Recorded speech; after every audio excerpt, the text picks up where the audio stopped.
এরপরে কী করবে, যে জিপ টাইগুলো আছে সেগুলো দিয়ে এটাকে আবার একটু টাইট করবে।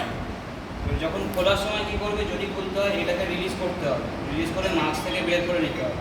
বের করে নিয়ে এই যে কালো ইয়েটা আছে এটাকে খুলে নেবে, তারপরে এটাকে আবার ডিসেম্বল করে তুমি ওই মাউথপিস দিয়ে হাফ ফেস মাস্কে করতে পারো।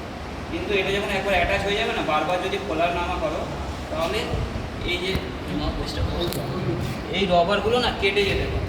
আর এইখানে দেখো এই রবারটা এর সাথে মাস্কের সাথে ফিক্সড করা আছে, এটা কিন্তু আলাদা খোলা যাচ্ছে। এটা যদি বাই চান্স ভেঙে যায় তাহলে পুরো মাস্কটাই বাতিল হবে। তাহলে একটা পুরো সেট আপ করে রেখে দেবে, দরকার পড়লে এখান থেকে খুলে আলাদা রেখে দেবে, অন্য কেবিল এর সাথে অ্যাটাচ করে দেবে। ক্লিয়ার?